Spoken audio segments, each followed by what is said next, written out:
परमात्मा को पाने तथा उसका वास्तविक लाभ प्राप्त करने के लिए पवित्र बाइबल में प्रमाण है कि प्रभु ने मनुष्य को अपना ही स्वरूप बनाया। 6 दिन में सृष्टि रचकर 7वें दिन विश्राम किया। कुरान शरीफ में प्रमाण है कि हजरत मोहम्मद को खुदा स्वयं कह रहे हैं कि मैंने तुम्हें उस परमात्मा की महिमा बताने के लिए भेजा है। वो परमात्मा कबीर है जिसने 6 दिन में सृष्टि रची तथा 7वें दिन तख्त पर जा विराजा। उसकी खबर किसी बाखबर से पूछ कर तो देखो। कृपया अवश्य सुनिए जगत गुरु तत्वदर्शी संत रामपाल जी महाराज के अमृत वचन। अपने सिर पे कौन भार द्रव्य, मतलब ये छेन मोल जी उनको नाश करे भक्तों का। तो कहने का भाव है पुण्यात्मा, उस परमात्मा की उस गरीबदास जी ने जो मालिक को देखा सदग्रंथों में का प्रमाण, वो तो बाद में देखा था, तो अपनी वो गोपाल दास द्वारा लिखवा दिया।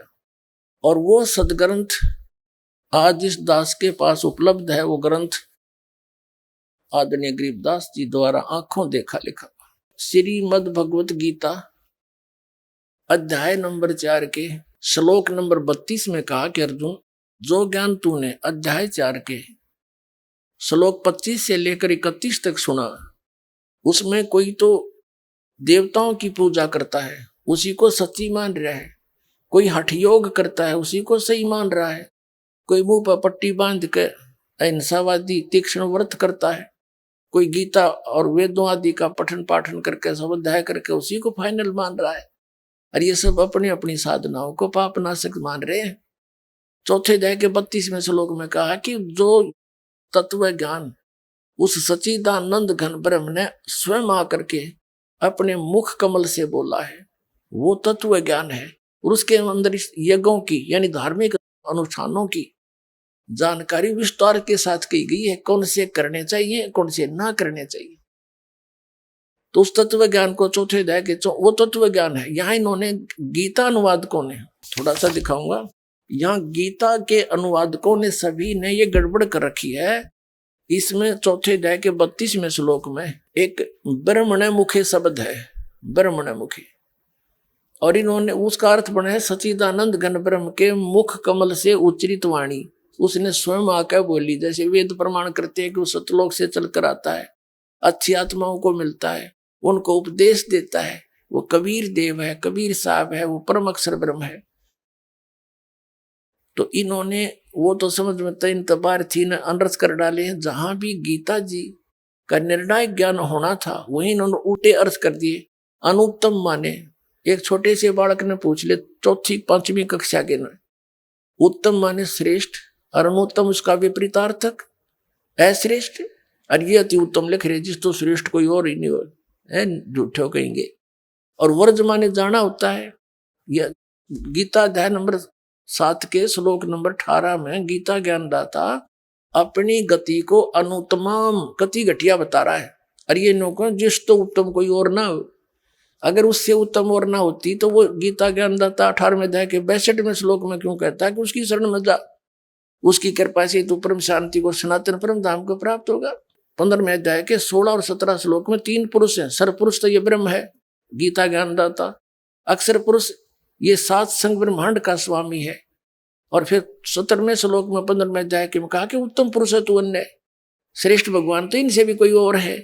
और उसकी जानकारी तत्वदर्शी संत बताऊंगे, उनसे खोजो। तो ये 7वें अध्याय के 18वें श्लोक में अपनी गति को अनुत्तम इसलिए कहा है कि अर्जुन तेरे भी जन्म मृत्यु सदा रहेगी और मेरी भी रहेगी, मेरी पूजा करेगा तो। और ये कहना जिस तो कोई उत्तम और ना हो, मारेंगे सट्टी इतने दिन मूर्ख बना दिया, अपना जीवन नाश करा और हमारे बुजुर्ग बना दिए सारे भूत। अब 18वें अध्याय के 66वें श्लोक में एक वर्ज शब्द है। वर्ज माने जाना होता है, शब्द कोश में जाना लिख रखा और इन्होंने आना कर दिया। जबकि गीता ज्ञानदाता कहता है 18वें अध्याय के 66वें श्लोक में सर्वधर्मान परित्यज माम, मेरे सतर के ओम नाम का जो जाप तूने किया है उस 3 मंत्र के जाप में 17वें अध्याय के 23वें श्लोक में 3 मंत्र का जाप है। ओम तत्सत इति निर्देश है ब्रह्मण त्रिविध है समर्थ है। सच्चिदानंद घन ब्रह्म के पाने का 3 मंत्र का जाप है। इसमें ओम ये सरपुरुष का, तत् और सत ये सांकेतिक है, तत् ये अक्षर पुरुष की साधना है और सत वो सार शब्द है, वो परम अक्षर ब्रह्म की साधना है। तो 18वें अध्याय के 66वें श्लोक में कहा कि सर्वधर्मान परित्यज्यमाम, मेरे सतर की जो साधना तन उस अपने कंप्लीट कोर्स में की है वो मुझे छोड़ दे, फिर मैं तुझे सर्व पापों से मुक्त कर दूंगा। क्योंकि हम ओम नाम का जाप करके ब्रह्मलोक में चले जाते, उस होटल में अपनी पुण्य कमाई खत्म करके फिर यहाँ धक्के खाते, गधे बनते, कुत्ते बनते, क्योंकि इन साधनाओं से पाप नहीं नाश होता। जैसे कर्म है दोनों भोगने पड़ते हैं, और कबीर परमात्मा की शरण में आने से हमारे पाप नाश हो जाते हैं, पुण्य शेष रह जाते हैं, तो तब हम मोक्ष पाएंगे। 18वें अध्याय के 66वें श्लोक में इसने कहा कि मेरे सतर की, अब हम इसके ब्रह्म के नाम के जो जाप करते हैं, इस नाम यहां नहीं लेंगे इसका क्रेडिट कुछ भी, इसको पकड़ा देंगे, पकड़ तेरा और छोड़ डमना संभाल तेरे अपने डमडम है। तो कहता यू खुद भी कहा है कि मेरे सभी मेरे सतर के मेरी साधना मुझे त्याग दे, और फिर एकम शरणम व्रज, जिसके बराबर दूसरा नहीं है, वो सर्वशक्तिमान एकम अद्वितीय, उस परमेश्वर की शरण में जा, फिर मैं तुझे सब पापों से मुक्त कर दूंगा। क्यों गधे कुत्ते हम पापों से बढ़ते थे, पाप परमात्मा नाश कर देगा, पुण्य हम इसको दे देंगे इसके सतर के, और शेष 2 मंत्रों के पुण्य कमाई भक्ति वो आगे हमारे काम आओगे जब यहां से चलेंगे। तो आपको चौथे अध्याय के 32वें श्लोक में ब्रह्मणे मुखे शब्द है, इन्होंने ऐसे अड़ंगे अड़ा दिए, जो सही तत्व आया ना ज्ञान का वहां उल्टा अर्थ कर दिया।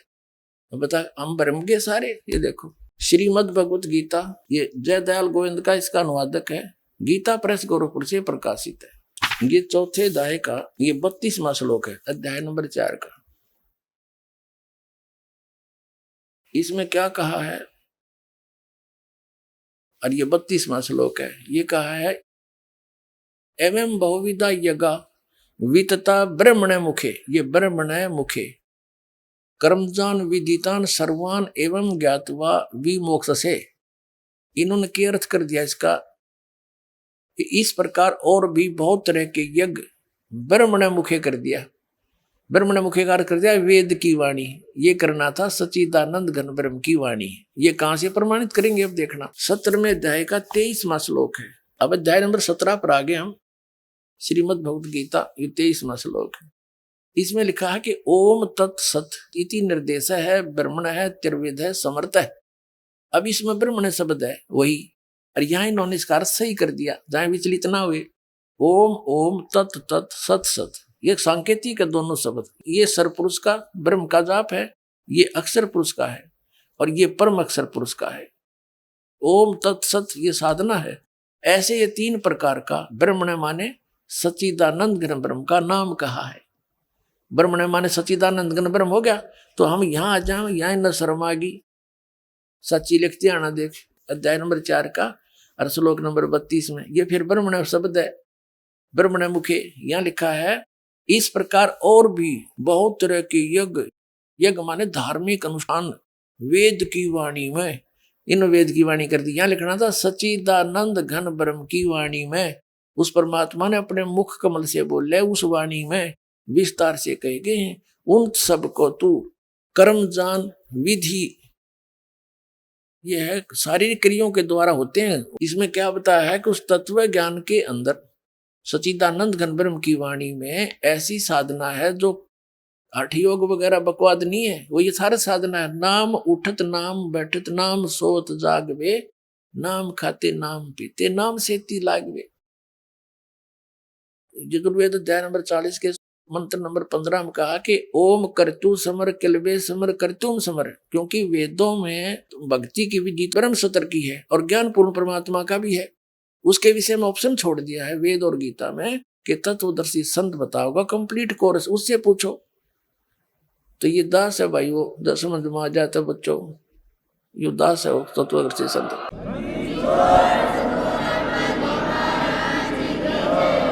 तो इसका अर्थ है कि वो जो सच्चिदानंद घन ब्रह्म ने जो ज्ञान स्वयं अपने मुख से बोल कर दिया है वो तत्व ज्ञान है, और उसमें ऐसी साधना है वो कर्मों से, शारीरिक कर्मों से काम करते करते पूरी होती है।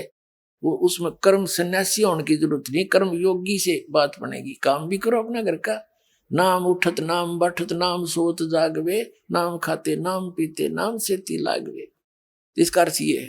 अब देखिएगा गीता अध्याय नंबर 4 का श्लोक नंबर 32 का हम ये पढ़ रहे हैं। इस प्रकार बहुत तरह के यज्ञ यानी धार्मिक अनुष्ठान सच्चिदानंद घन ब्रह्म पढ़ो इसको की वाणी में, परमेश्वर की वाणी में विस्तार से कहे गए हैं। उन सबको तू कर्म जान, शारीरिक क्रियाओं के द्वारा होने वाले जान एवं इस प्रकार तत्व से जानकर उनके अनुष्ठान के द्वारा कर्म बंधन से सर्वथा मुक्त हो जाएगा। हो गया। इससे सिद्ध गीता के अंदर वो ज्ञान नहीं है। इससे सिद्ध ये हो गया कि गीता के अंदर वो ज्ञान नहीं है। ये वो ज्ञान होता तो ये लिखने की जरूरत नहीं थी। 18 अध्याय बनाए, एक अध्याय और लिख देती है। उसके लिए ऑप्शन छोड़ दिया कि ये तत्व ज्ञान है, उसको तत्वदर्शी संतों से समझ ये देख। अध्याय नंबर 4 के और श्लोक नंबर अब 34 में आ गए हम। कहते हैं उस तत्व ज्ञान को तू तत्वदर्शी ज्ञानियों के पास जाकर समझ। उनको भली भांति दंडवत प्रणाम करने से, उनकी सेवा करने से, कपट छोड़कर सरलता पूर्वक प्रसन्न करने से वे परमात्म तत्व को भली भांति जानने वाले तत्वदर्शी न है, तत्वदर्शी संत ज्ञानी महात्मा तुझको तत्व ज्ञान का उपदेश करेंगे। परमात्मा कहा करते गुरु बिन काहु न पाया ज्ञान, जो थो था भूस छड़े मूड किसान। गुरु बिन वेद पढ़े जो प्राणी, समझे न सार रहे अज्ञानी। ये आज तक सारे अज्ञानी थे, ऋषि महर्षि ब्रह्मा विष्णु महेश तक। इनको वेदों का भी ज्ञान नहीं, इसमें क्या लिखा है अटपट मारन लाग रहे थे। तो कबीर परमात्मा ने 600 वर्ष पहले बताया था। तो वो सच्चिदानंद घन ब्रह्म की वाणी का थोड़ा सा जो कबीर परमात्मा ने कबीर सागर में बताया है कि 12 पंथ काल चलावेगा। ये आत्मा तो सारी परमात्मा की है। जैसे गरीबदास जी को लेकर गए, उनसे ज्ञान दिया, उन्होंने ज्ञान लिख दिया। इनको कह दिया था बेटा भी नाम और सतनाम तो किसी ने बताइए ना। गरीबदास जी को परमात्मा ने, क्योंकि ये तो साथ साथ रहते, पल पल में मिलते हैं, जो इनकी प्यारी आत्मा है, उनसे कह दिया था कि तू एक परंपरा बना के जाना, उसको कह जाना आगे एक ही व्यक्ति उस नाम का जाप करे और उसको स्वयं ही ध्यान रखे और नेक्स्ट को अधिकारी बनाकर उसको दे के जा। तो आदरणीय गरीबदास साहिब जी को परमात्मा ने सार शब्द, सार नाम और सतनाम कंप्लीट दिया था। सार शब्द और सार नाम तो एक ही है और सतनाम ये 2 अक्षर का, जिसमें एक ओम मंत्र है। और फिर वो शीतल दास जी हुए हैं, ब्राह्मणा गांव में उनका आश्रम है, हरियाणा के अंदर जिला दद्दर में, उनको दिया। उसके बाद वो केवल एक ही जो दास की परंपरा में उन्हीं को एक एक को वो बताते हुए आए थे। और मेरे गुरुदेव के लाखों के संख्या में शिष्य थे, लाल कपड़े भी पहन रहे थे, वो घर छोड़ के त्यागी भी बन रहे थे, पर वो अधिकारी नहीं थे। उसने इस दास को बताया कि बस ये खजाना है, तू बरती भी इसको खूब। और ये परंपरा ही शुरू से ही, हम एक से अधिक को नहीं बता सकते, तेरे को आदेश मिलेगा और तू इसको खूब। तो परमात्मा दास को मिले कबीर परमेश्वर और उसको कहा कि अब कर दे, इसका डिस्क्लोज कर दे। तो वो ज्ञान परमात्मा का दिया हुआ आज दास डिस्क्लोज कर रहा है। गरीबदास साहिब जी को परमात्मा मिले और उनको ये तत्व ज्ञान दिया, वाणी दी। कबीर साहब की महिमा की वाणी गरीबदास जी ने कलम तोड़ लिख रखी है। तो कबीर सागर में लिखा है कि काल 12 नकली पंथ चलावेगा, इसने कहा था। जैसे गरीबदास जी आए, जैसे चूड़ामणि जी थे। चूड़ामणि जी तो बहुत अच्छी आत्मा थी, लेकिन उन जो 5 नाम का आदेश आगे देने को दिया था धर्मदास के पुत्र को, उसने आगे देता रहा, लेकिन 6ठी पीढ़ी में आकर भ्रमित कर दिया किसी ने उन्हीं की परंपरा में। वो 5 नाम छुड़वा दिए और ही जो आरती सी करवा दिया, जो नाम अमर नाम पाताल्य सब सिंधु नाम, इनको 5 नाम कहे हुए। तो ऐसे काल ने प्रत्येक संत के पंथ को बिगाड़ दिया। जैसे गरीबदास जी का पंथ है, गरीबदास जी तो परिपूर्ण थे, परमात्मा से परिचित थे, सारा लिख रखा सही प्रमाण, लेकिन गरीबदास पंथ में कोई भी इन नामों से परिचित नहीं। मेरे गुरुदेव के अतिरिक्त दास उसी गरीबदास पंथ से निकल कर आया, कख भी पता नहीं किसी ने। और कबीर साहब कहते हैं 12 पंथ हम ही को जावे, अस्त्र घर का मरब नहीं पावे। इनको ज्ञान नहीं, ज्ञान तो इस दास ने बताना था। कबीर साहब ने कहा कि 33 अरब ज्ञान हम बाख्या, मूल ज्ञान हमने गुप्त ही रखा। तो वो जो कहा ना कि 12वें पंथ में, गरीबदास के पंथ में मेरी महिमा की वाणी पुनः प्रकट होएगी, तो वो वाणी इबदास आपको बतावेगा। वो सच्चिदानंद घन ब्रह्म की वाणी गरीबदास जी ने तो ऐसा काम किया जैसे एक मोबाइल से दूसरे मोबाइल में पूरी सत्संग का सत्संग 30-30 घंटे का फीड हो जाता है, ऐसे फैक्स हो जाता है, डाउनलोड हो जाता है बगैर वायर के। तो कबीर परमात्मा ने अध्यात्म ज्ञान गरीबदास जी में फीड कर दिया, और वही परमात्मा सच्चिदानंद घन ब्रह्म की वाणी गरीबदास ने बोली। कैसे? अब क्या बताया इनको, ये नकली पंथ संत ये बने फिरे हैं, सठ दर्शनी, ये गिरी पुरी नागा, इनके विषय में कैसे बताया है? एक अंग है, अध्याय है वैदे का अंग। वैदा माने यूजलेस, व्यर्थ, फजूल की नुकार। क्यों वैदा बोल रहा है तू, यानी व्यर्थ की बातें नहीं। तो क्या बताते हैं, सठ दर्शन सठ बेख कहावे, बहुविध धूंधू दौर मचावे, तीर्थ व्रत करें तरबीता, वेद पुराण पढ़त हैं गीता। कहते हैं ये सठ दर्शनी 6 प्रकार के ये संत हैं, गिरी पुरी नागा सरस्वती, ये इस तरह के। कहते हैं सठ दर्शन सठ भेख कहावे, और बहुविध धूंधू धार मचावे। संस्कृत बोलेंगे तो डटे नहीं डटे, माला पहन लें, कंठी पहन लें, तिलक लगा लें, दाढ़ी बढ़ा लें, घोटम घोट हो जाए लाल कपड़े। कहते हूँ तो दिखा ये डूंडा ठारे हैं, बड़े भगत होंगे, या तपस्या करेंगे बैठ के कितने सलाह पे। और कहते हैं वेद पुराण पढ़ते हैं गीता। फिर क्या बताते हैं, 4 संप्रदा 52 द्वारे, जिन्हों नहीं निज नाम बेचारे, माला घाल हुए हैं मुक्ता, सटदल उआ बाई बकदा। आए है गरीबदास साहिब जी कहा करते कि तीर्थ व्रत करें तरबीता, तीर्थों पर जाते हैं दौड़ों मनाने के लिए। गीता में कहीं लिखा है कि तीर्थों पर जाओ, और वहां ये और कोई मंत्री हरे राम हरे कृष्ण जो तुम जाप करते हो, है कहीं गीता के अंदर?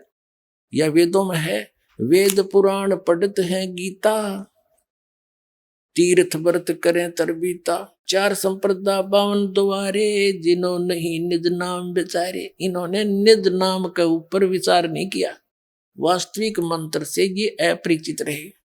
और माला गाल हुए हैं मुक्ता, सटदल उआ बाई बकदा, पैर का माला कंठी टिक्की बिंदी ला कर डाडी डूडी बढ़ा के घोटम घोट होके कहते हैं ऊपर तो तेनों दिखो भाई, ये तो कसूते बड़े महात्माएं पड़े होंगे। परमात्मा कहते हैं कंठी माला सुमरनी ये पैरे से क्या हो, ऊपर डूंडा साध कर अंतर रख्या खो। ऊपर तो महात्मा दिखा, अंदर कख भी नहीं तेरे पास, अपना जीवन बिगाड़े बैठा। बैरागी बैराग न जाने, बिन सतगुरु नहीं चोट निशाने। कहते हैं ये बैरागी ने बैराग का पता नहीं, घर छोड़ के धक्के खाते आंडा। बैरागता घर पर रह के करो, इन गंदी वस्तुओं से आस्था हटाओ, चोरी ठगी ये बकवाद जो है मिलावट ये छोड़ो, बीड़ी शराब मांस तम्बाकू परित्याग करो, चोरी जारी खत्म करो। ये है बैराग। और भगवान के अंदर आस्था होगी तो घर रहो चाहे बाहर हो, तो सुरती उसमें रहेगी आपकी। तो कहते हैं बैरागी बैराग न जाने, बिन सतगुरु नहीं चोट निशाने। सतगुरु के बिना निशाना पर चोट नहीं लग सकती। अपने आत्माओं सच्चिदानंद घन ब्रह्म की वाणी जो गरीबदास जी ने बताई है, इसमें कहा है तत्व भेद कोई ना कहे रे झूमकरा, ये पैसे ऊपर नाच सुनो रे झूमकरा, कोटों मध्य कोई नहीं रे झूमकरा, ये अरबों में कोई गर्क सुनो रे झूमकरा। इस ज्ञान के बताने वाला इन करोड़ संतों में तो मिला नहीं, अरबों में कोई एक मिलेगा गर्क। गर्क माने कंप्लीट इन ऑल रिस्पेक्ट। छोटी मोटी कथा थी, कबीर पंथी भी सुनाया करते। जैसे ये जम्मू के अंदर रांजड़ी वाला श्री मधु परमहंस के बारे में हमारे भक्त मुझे कहा करते कि जी एक जम्मू से आता है, उसका सत्संग आता है टीवी पर साधना पे, और वो नो की नो कथा सही आप जैसा ज्ञान देता है जुटी। भाई ज्ञान तो थोड़ा बहुत दे सके, क्योंकि पढ़ पढ़ा के ही पता चला वो किसा ज्ञान दिया करता है। धोती धोती सी उसकी खकता न, मिलता जुलता ज्ञान तक कोई भी सुना दे पढ़ पढ़ा के, इससे नहीं बात बनती। क्या कहते हैं, कि बिन सतगुरु नहीं चोट निशाने। तो कहते हैं कोटो मुद्दे कोई नहीं रह झूमकरा, अरबों में कोई ग्रक्षणों रह झूमकरा। जैसे कोई एक नाम जपेगियो, जोधपुर में है एक रामलाल सिहाग नाम के संत बन रहे हैं, वो के नाम दे है किलियम कृष्ण किलियम। बताओ हो गया ज्ञान पूरा। यो एक गाड़ी का कार का एक पहिया निकाल लिया और उसने घसीटे जहां चला, हट जा गाड़ी आएगी। ये एक किलियम जाप से हो गया सारा कंप्लीट कोर्स। और कृष्ण नाम की तो है गीता में। और ये किलियम नाम कहाँ से लाई? परमात्मा ने आके बताइए सारे मंत्र। ये 7 मंत्र जो आपको प्रथम मंत्र दिए जाते हैं, ये कंप्लीट कोर्स है। और फिर दो अक्षर का सतनाम वो अलग है। तो यहाँ क्या बताते हैं? अरबों में कोई गर्ग सुनो रहे झूमकरा। अब संत किसे कहे हैं? मार्गदर्शक। एक गांव में 5,000 आदमी होंगे, 10,000 परिवार होंगे ना किसी गांव में, तो उसमें 5,000 गुरु पाएंगे। 5,000 क्यों? छोटे बालक रोड़ कर बूढ़े वो तो अलग हो जाते हैं। जैसे एक लड़की का, एक माई का बालक रोआ था, पड़ोसन आ गई, वो कहने लगी एक क्यों रोए तेरा लड़का? वह कहने लगी चाची पता नहीं क्या हो गया, बहुत देर से रोए। वह कहेगी बारली का बोल दे, इसका बारली का हो रहा है, बारली माता का। वह 100 रुपया आवाज रह देगी। दूसरी आओगी नो भीतर ली का और बोल दे। तीसरी आओगी नो थारा श्याम जी का दर्द दे। तो एक बालक पर 20 गुरु हो जाएंगे एक पॉइंट पे। तो परमात्मा कहते हैं इसे इसे फिर ये रामकृष्ण की गुड़गानी है, हनुमान और श्याम जी की पूजा बतानी है, झाड़े लानी है। और ये आप देख रहे हो आज संता की जो कर वर्षा के दिना में मिंडक और ये कीड़े मकोड़े हो जाएगा ना, इतने संत हो रहे हैं, काल ने इतने भेज दिए। ये गरीब सारा नसीब दे कर दूंगा, मेरे पास वो ज्ञान है।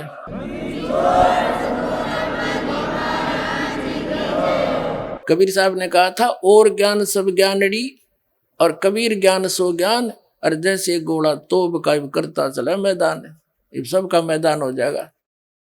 तो इस प्रकार गरीबदास साहिब ने कहा कि अरबों में कोई गर्ग सुनो रह झूमकरा।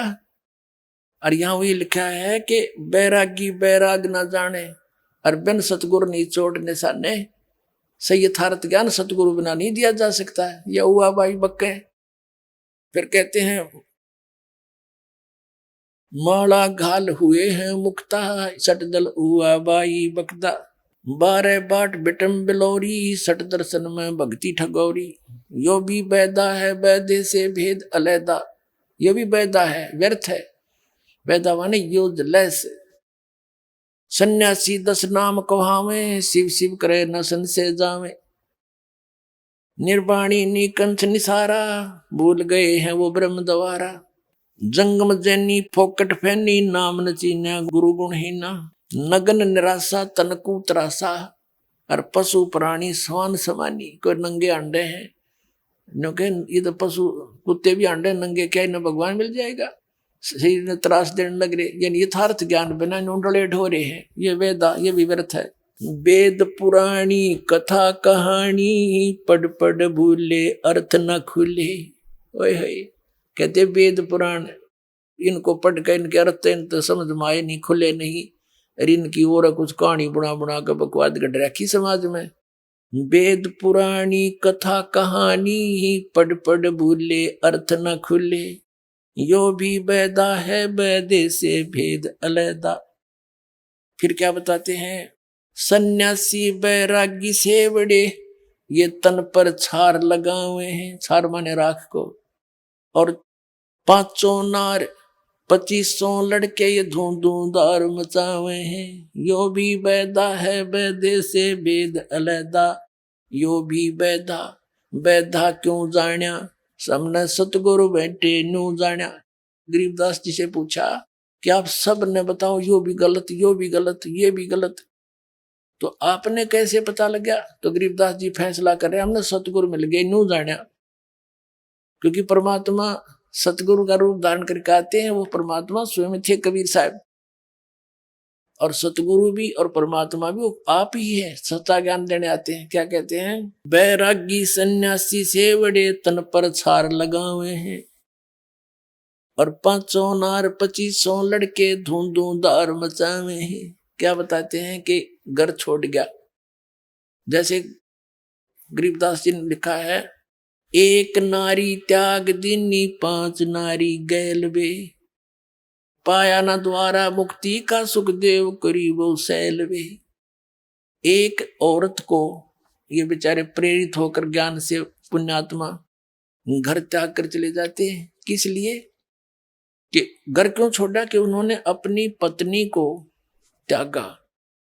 किस लिए त्यागा? क्योंकि घर त्यागना कोई हंसी खेल नहीं, लेकिन परमात्मा की महिमा के सामने ये सारा संसार का सुख यूजलेस दिखता है। तो उस भोली आत्मा ने प्रेरित होकर घर त्याग दिया, जंगल में जा बैठा। अब किस लिए गया वो जंगल में, वन में? इसलिए गया कि घर पे उसकी पत्नी बाधक थी, उसमें उसकी आस्था बनी रही थी और वो भक्ति नहीं कर सका था। उसने अपने जुगाड़ में सोचा। ये परमात्मा कहते हैं, एक नारी त्याग दीनी और 5 नारी गैल बे। गैल माने विद, साथ है। कौन कौन सी? काम, क्रोध, मोह, लोभ, अहंकार। ये नारी को आपने इसलिए छोड़ा, ही भक्ति बाधक थी। अरे ये है सबसे ज्यादा भक्ति बाधक है। तो इन 5 नारियां ने तो गेले फिर हर एक नारी छोड़कर जंगल में दा धूना लाया। वाटी जी यूज बिना ज्ञान के डले नो डो रहे थे हम। परमात्मा कहते हैं फिर वहां जाकर बैठ गया। कबीर साहब कहते हैं, कबीर ये मन के मारे बन गए और बन तज बस्ती मां, कह कबीर के करूं यो मन त माने ना। एक व्यक्ति ऐसे प्रेरित हुआ, 2 बच्चे थे छोटे छोटे, एक 3 वर्ष का, एक 1 वर्ष का। प्रेरणा होगी, घर छोड़कर चला गया, साधु बन गया, फकीर, किसी संत का फंस गया। परमात्मा के पाने की विधि संत बताते हैं, सबको पता है। वो फंस गया ऐसे नकली नाथ के, उसने पाट दिए कान, बना दिया बाबा, बड़ी बड़ी ढाडी लटा रखा दी। 12 वर्ष हो गए। फिर उसको कहा कि ले बेटा तू कुछ भिक्षा मांग लिया। 12 वर्ष के बाद वो भिक्षा मांगने गया। भिक्षा देने आई उसको एक बहन, उसका छोटा सा बालक एक तरह तो गोदी में ले रही, एक उसका दामन पकड़ के, कमीज पकड़ के साथ साथ आ रहा है, एक हाथ में वह भिक्षा ले रही है और उसको डाल रही है। उसका वह अपनी पत्नी घर याद आ गया उस 12 वर्ष के बाद। उसने सोचा तू भी छोटे छोटे बालक छोड़ के आया था, और इस एकली औरत क्यों कर पाले भाई, इसका पति ना होता। उसको प्रेरणा फिर बढ़ गई, क्यों ज्ञान तो था नहीं, वो सुख के डले डोल रखा थे। वो तो ये क्या करा करें, बाहर जो संत है ना, ये क्या करेंगे, इन्हें भांग पाएंगे, इन्हें पता है जो हौसमा गई फिर बाज जाएगा। तो उन्हें मूर्ख बना के रखे, सुल्फा प्याए जाएंगे, वो लाए सुंठ पड़ा रहे उड़े। तो ऐसे उस दिन उसका उतर रहा होगा थोड़ा बहुत, वो याद आएगी इसके। उसने सोची मेरी पत्नी ने बालक कैसे पाले होंगे। तो उसके मन में जो काल प्रेरणा मन की नो आ गई कि एक बार देख के ताना चाहिए, वो मर गया एक जीव है। तो वो चला एक बार अपने घर की तरफ, फिर मन में आई रे छोड़े ने वो ली जाली, फिर 10 कदम इधर चला, फिर ने सोची रे देख कांड में की हरज है, यानी 6 बजे इधर चला, 6 बजे इधर। आखिर में जोड़ी फेंक के उसने यही फैसला किया कि एक बार खेतों में देख आऊंगा मैं।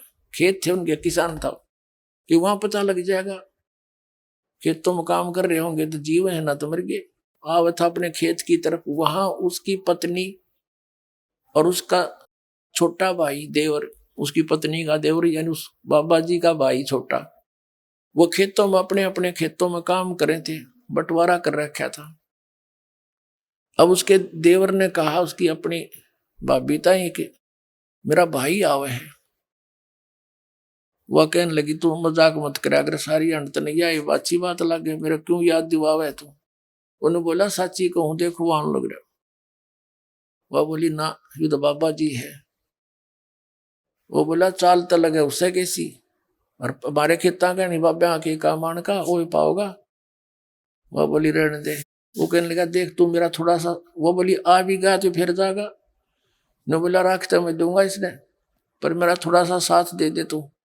वो बोली क्या करूं, अगर मैं इस तुम्हारे खेत में है इस अपने दोनों का सादला मेड थी डोड़ा, और उसके 2 फुट 3 फुट अंदर बाबा जी वाले खेत में एक शीशम थी अच्छी मोटी भारा, ने बोला मैं इसने कवाड़ियत काटूंगा और तू शोर मचा दिए, अगर आज मेरा पति होता तू कैसे काट लेता तू मेरी इस शीशम ने, आज मेरा धनी नहीं है ना, तो हर जगह अपनी जबरदस्ती करता है। वो बोली ठीक से।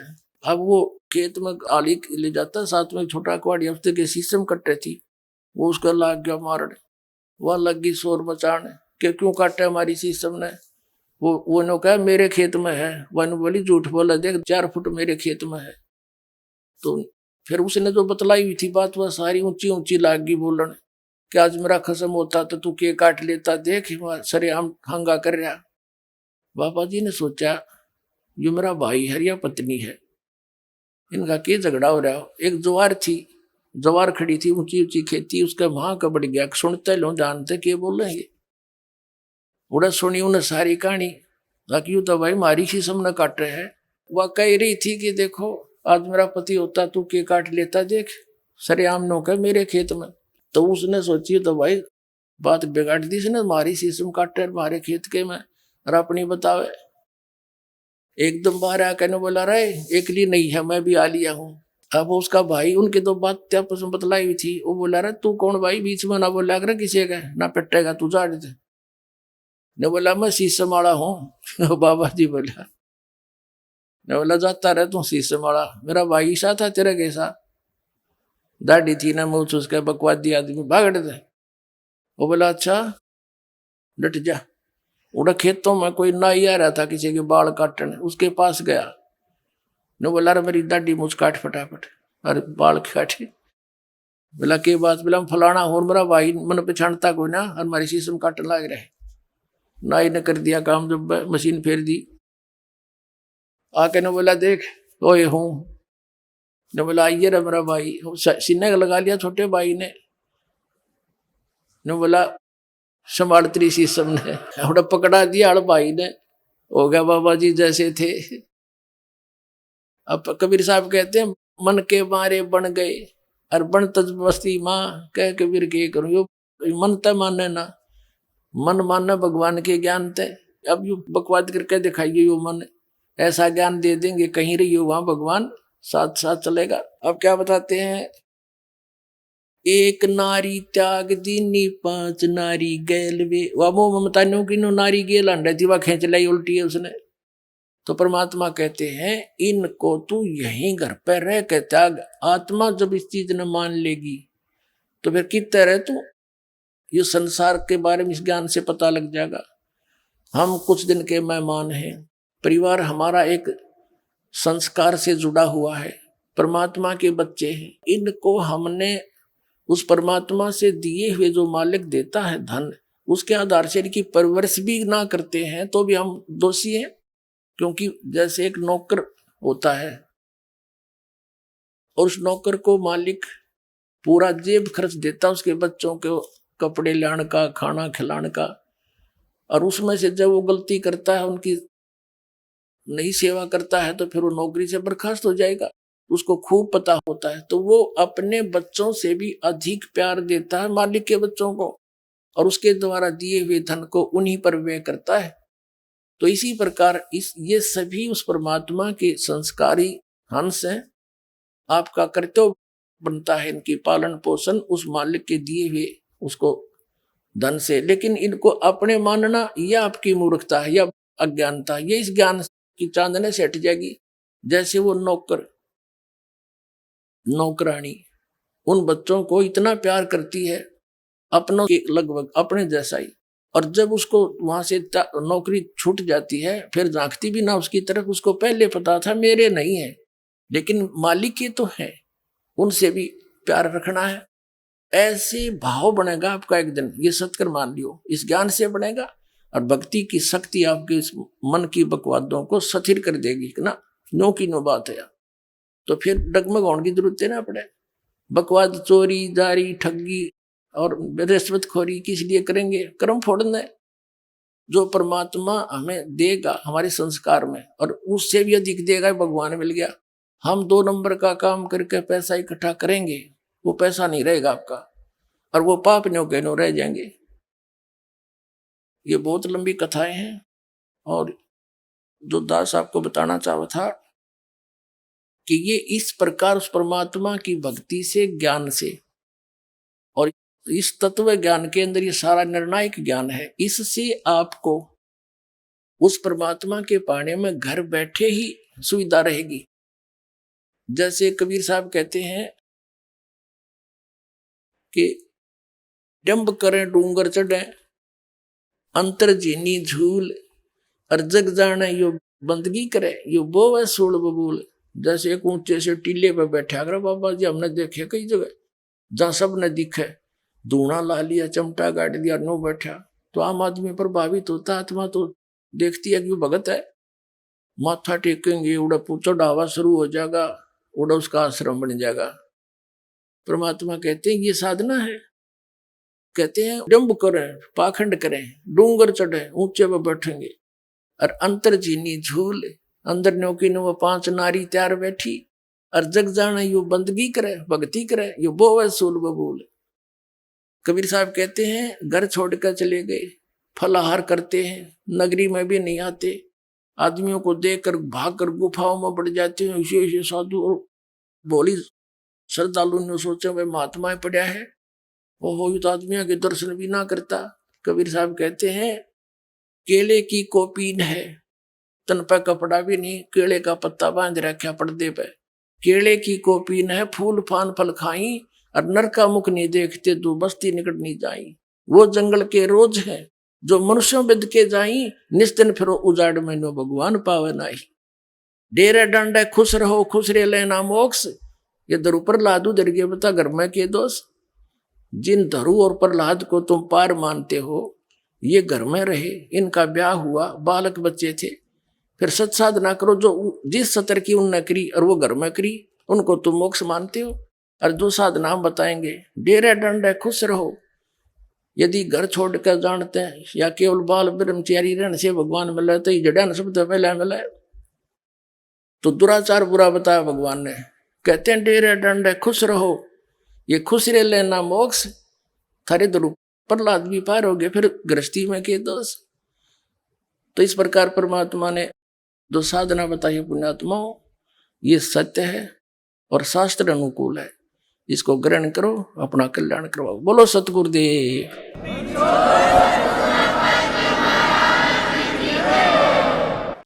परम पिता परमात्मा पूर्ण ब्रह्म सर्व सृष्टि रचनहार कबीर परमेश्वर जी की असीम कृपा से आप पुण्यात्माओं को ये सत्संग सुनने को प्राप्त हुआ। सौभाग्य है आपका, आपको ऐसे समय में मानव शरीर प्राप्त हुआ, जिस समय में परमात्मा ने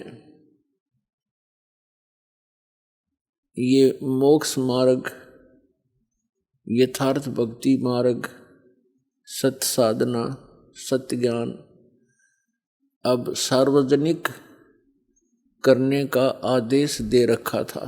पुण्यात्माओं, सत्संग में आने से प्राणी को ज्ञान होता है। ये मानव शरीर अन्य प्राणियों की तुलना में कितना भिन्न है, इसमें हमें कितनी सुविधाएं प्राप्त हैं, इसका कारण क्या है? वही आत्मा पहले मानव शरीर में थे, अब वो चले गए पशु और पक्षियों की योनियों में। वो क्यों चले गए और क्या हम नहीं चले जाएंगे? तो यदि हम भी उन योनियों को प्राप्त करेंगे तो कितना कष्ट आप जी को होगा। अब तो आप मानव शरीर प्राप्त हैं, सब सुविधाएं उपलब्ध हैं, जिस कारण से आपके कभी भी मन में ये बात नहीं आती कि जो प्राणी कुत्ते और गधे, बैल, भैंस कीड़े मकोड़ों की योनियों में कष्ट उठा रहे हैं, ये क्यों इतना दुखी है? हमने एक साधारण सी सामान्य सी सोच बना रखी है कि ये तो कुत्ते गधे सूअर ऐसे ही दुख पाया ही करते हैं, और हम आगे चल पड़ते हैं, अपने विचारधारा को कहीं और ही सेट कर लेते हैं। ये सब अभाव किस कारण से है? ये सब सोच, ये हम इधर ध्यान नहीं देते। इसका कारण क्या है? इसका कारण है कि हमें सत्संग नहीं मिला, और सत्संग मिलता है सतगुरु से, और सतगुरु का अभाव हमारे लिए बहुत बड़ा हानिकारक रहा है अभी तक। जब तक आप जी को सत्संग प्राप्त नहीं होगा, आपकी धारणा एक जन साधारण की तरह उन प्रतिदिन के कार्यों में ही बनी रहेगी, आपकी आस्था उन्हीं में बनी रहेगी।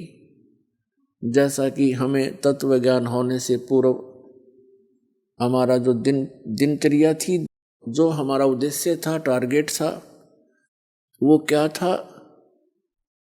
बच्चे थे, शिक्षा ग्रहण करेंगे, अच्छी पोस्ट प्राप्त हो जाएगी, विवाह हुआ, संतान होगी, इनको पाल पोस देंगे, इनका विवाह कर देंगे, बस फिर हम बेशक मर जाएं, हमारा काम पूरा हो गया। इतना ज्ञान था हमें।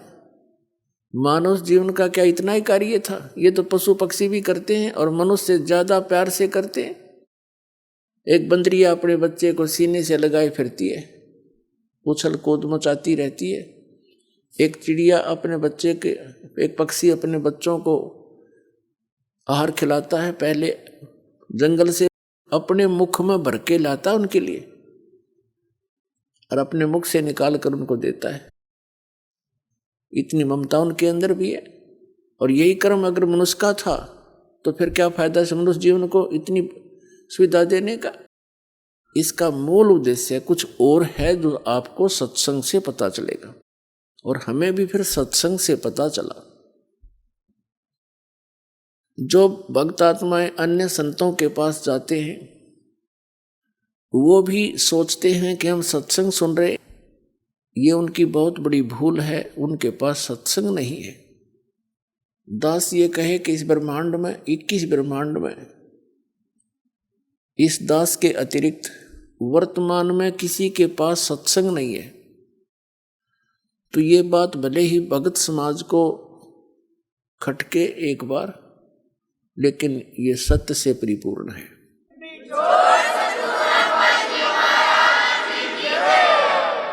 और धीरे धीरे इसकी सार्थकता, इसकी सत्यता आपके पास पहुंचेगी।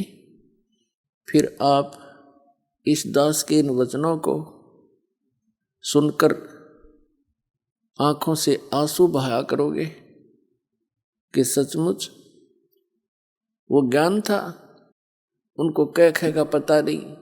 लाखों लोगों को भ्रमित किए बैठे हैं वो लोग। अब सत्संग है या असत्संग है, इसका ज्ञान कहाँ से होगा? उसके लिए परमात्मा ने स्वयं आकर के ज्ञान दिया है। कबीर भगवान ने, कबीर परमेश्वर जी ने।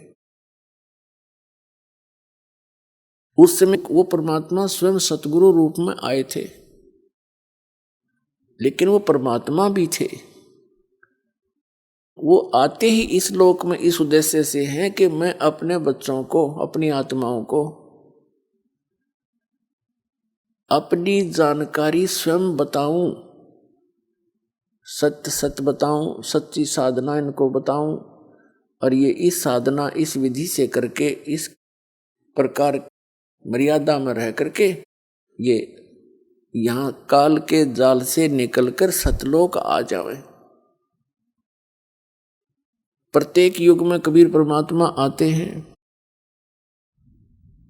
और यही यथार्थ ज्ञान जो दास आपको सुना रहा है, ये उसी परमेश्वर कबीर जी का दिया हुआ है। और दास ने उन्हीं की कृपा से, कबीर परमेश्वर जी की रजा से, गुरुदेव की दया से इस ज्ञान को यथावत समझा है और वो आपको सुनाया है। यही ज्ञान परमात्मा चारों युगों में आते हैं, हमें सुनाने की चेष्टा करते हैं, लेकिन उस समय हम उस परमेश्वर पर विश्वास नहीं करते, क्योंकि सतयुग त्रेता द्वापर में हम दुखी नहीं होते। मानव दुखी नहीं होता, उसमें विशेष सुविधाएं रहती हैं। सतयुग में तो बहुत ही पुण्यकर्मी प्राणियों का जन्म होता है, वो पूर्व जन्म की भक्ति युक्त होते हैं। वो जो भी साधना गलत सलत जैसी भी करते रहते हैं, वो ये सोचते रहते हैं कि ये साधना हम कर रहे हैं, इनसे ही हमें ये सुविधाएं और सुख प्राप्त है। उसका कारण भी सत्संग का अभाव है। वो भूल जाते हैं कि प्रारब्ध में जो लिखा हुआ है आप जी को, केवल वही प्राप्त हो रहा है। वर्तमान की साधनाओं से आपको आगे मिलेगा जो तुम कर रहे हो। तो इस कारण से वे परमात्मा के उस यथार्थ ज्ञान को स्वीकार नहीं करते, क्योंकि वो दुखी नहीं।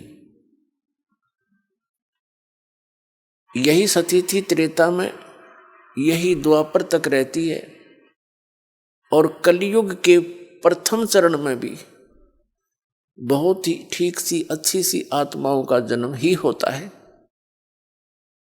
और यही दशा उनकी रहती है।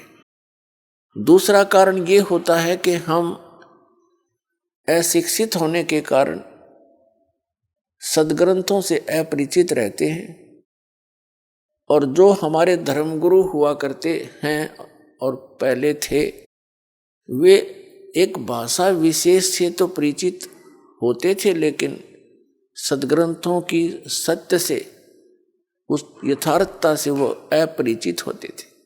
वो हमें केवल दंत कथा लोक वेद सुनाया करते थे और अपना अज्ञान अनुभव ही हमें सुनाया करते थे, और बोला करते वो संस्कृत, और सभी सद्ग्रंथ संस्कृत में ही लिपिबद्ध थे, भाषा संस्कृत में। तो हमने ये दृढ़ विश्वास था कि हमारे जो धर्म गुरु हैं, ये जो ज्ञान बता रहे हैं, ये विद्वान हैं, संस्कृत भाषा पढ़े हैं, इन्होंने सद्ग्रंथों को ठीक ठीक समझा है। 600 वर्ष पहले कबीर परमात्मा स्वयं आकर बताया कलयुग में प्रथम चरण में कि जो तुम्हारे धर्म गुरु हैं किसी भी धर्म मजहब के, ये अपने सद्ग्रंथों से भी परिचित नहीं है, ये कोरी झूठ बोल रहे हैं। इनका उद्देश्य केवल मनी मेक है, आपको भ्रमित करें। ये केवल पैसे के स्वार्थ के लिए आपको मिसगाइड करते हैं। जो ना करने की क्रियाएं आपसे करवाई जा रही हैं, और जो ज्ञान ये बता रहे हैं वो व्यर्थ है, शास्त्रों के विरुद्ध है। ये तुम्हें तीनों गुणों की पूजा का विधान बताते हैं। जैसे हमारे आचार्य, पवित्र हिंदू धर्म के आचार्य शंकराचार्य, मंडलेश्वर संत महाराज जितने भी थे, उन सबको परमात्मा कहा करते थे कि ये तुम्हें तीनों देवता, रजगुण ब्रह्मा, सतगुण विष्णु, तमगुण शिव जी की जानकारी भी सही नहीं दे रहे हैं। ये इनको, ब्रह्मा को छोड़कर भगवान विष्णु और भगवान शिव को, शंकर को ये अजरो अमर बताते हैं। इनकी मृत्यु नहीं होती। मृत्युंजय, कालज्ञ, सर्वज्ञ और सर्वेश्वर बताते हैं। ये झूठ बोलते हैं, और इन तीनों गुणों की पूजा गलत है। कबीर परमात्मा, कबीर जी कहा करते थे, परमेश्वर जी, तीन देव की जो करते भक्ति, उनकी कदे ना होवे मुक्ति। गुण तीनों की भक्ति में ये भूल पड़ो संसारे, कहें कबीर निज नाम बिना कैसे उतरो पार। तो उस समय परमात्मा जो ये ज्ञान कहा करते थे कि इन तीनों देवताओं की भक्ति से, श्री ब्रह्मा, श्री विष्णु, श्री शिव जी की साधना से आप जी की गति नहीं हो सकती, आपका मोक्ष नहीं हो सकता। और जो नाम तुम्हें ये देते हैं, हरे राम हरे कृष्ण, राधे राधे श्याम राधे सीताराम, ओम नमः शिवाय, ओम भगवते वासुदेव नमः,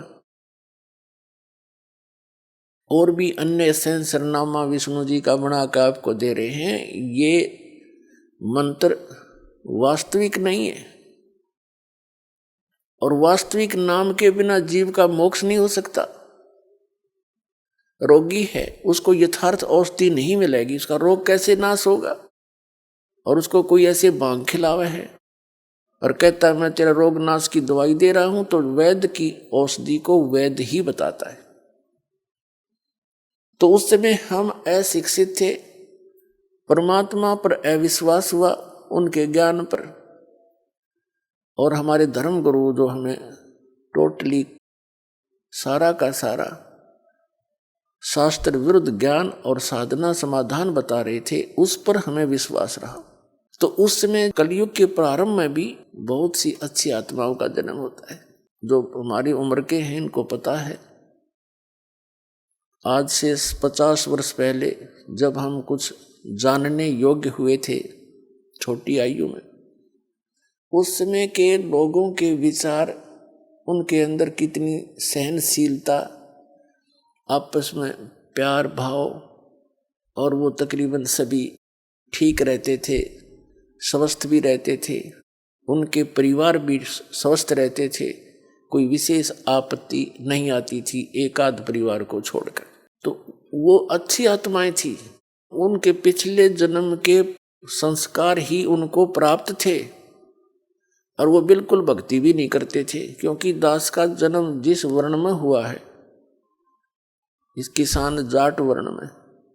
आइए अब हम उन श्रद्धालुओं के अनुभव जानते हैं जो जगत गुरु तत्वदर्शी संत रामपाल जी महाराज जी से दीक्षा प्राप्त कर चुके हैं तथा उनके द्वारा बताए गए भक्ति मार्ग पर चल रहे हैं। नमस्कार जी। नमस्कार सर। क्या नाम है जी आपका? राखी धवन। राखी जी, आप कहाँ से हैं? हम उत्तराखंड काशीपुर उधम सिंह नगर से हैं। राखी जी, संत रामपाल जी महाराज से नाम दीक्षा आपने कब ली?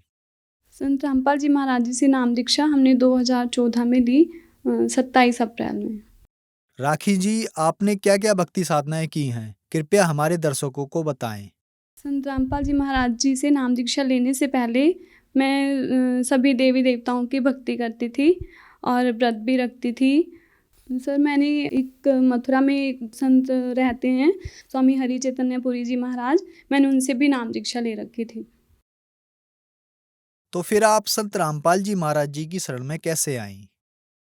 संत रामपाल जी महाराज जी की शरण में मेरी दीदी हैं बड़ी हमसे, तो वो मानते थे उनको, तो वो ऐसे ही लेकर गए थे मुझे घूमने के लिए आश्रम में। सतलोक आश्रम बरवाला में गए हम, वहाँ का माहौल देखा, वहाँ के लोग और वहाँ की जो भक्ति बताते हैं। सबसे पहले तो मेरे को ये नहीं पता था कि हाँ परमात्मा कौन है, कैसा है, कैसे मिलता है पूर्ण परमात्मा। जहाँ से मैंने नाम दीक्षा ले रखी थी वो मंत्र देते थे, ओम राम रामाय नमः।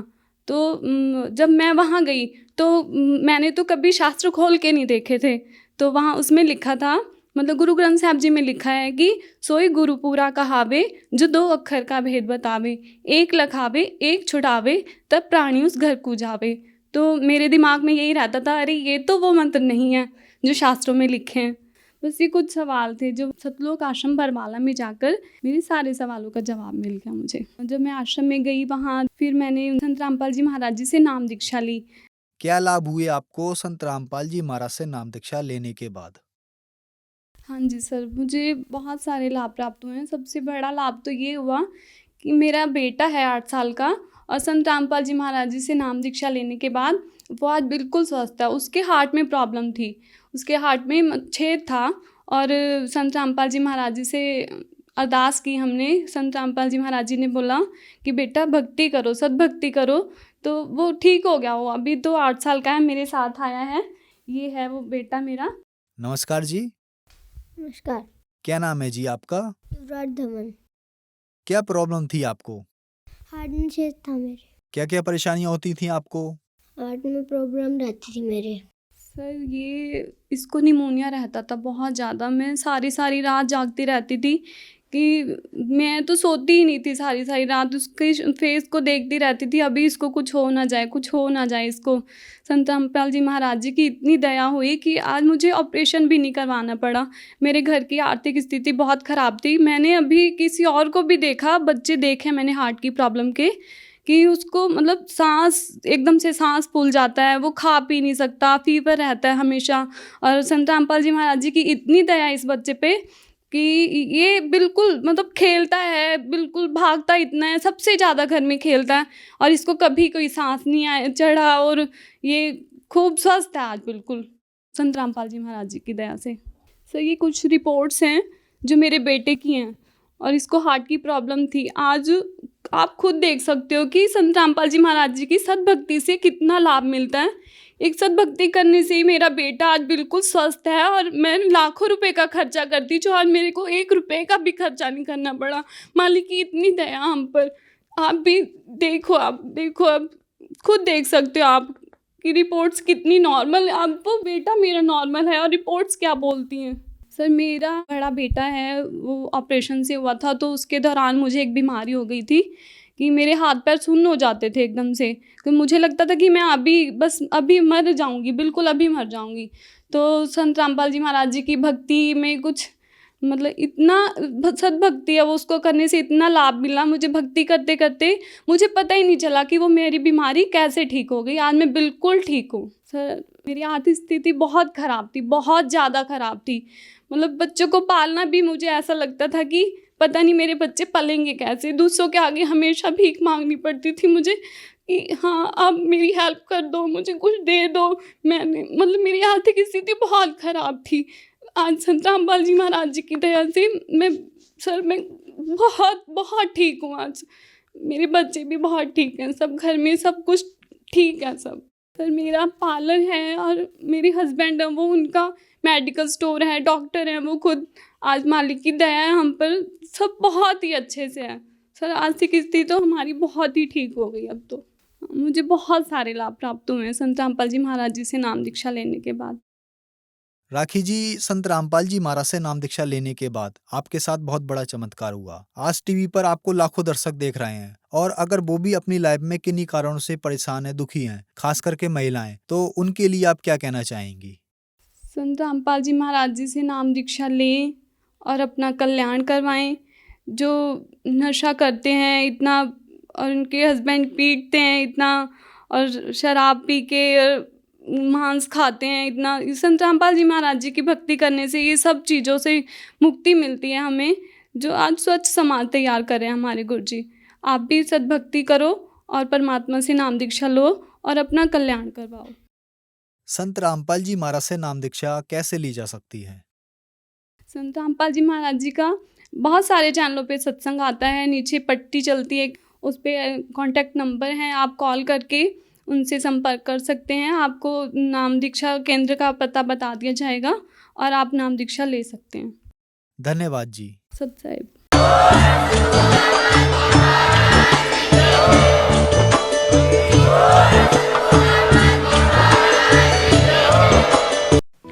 आप सुन रहे थे जगत गुरु तत्वदर्शी संत रामपाल जी महाराज के मंगल प्रवचन। अधिक जानकारी के लिए संपर्क करें।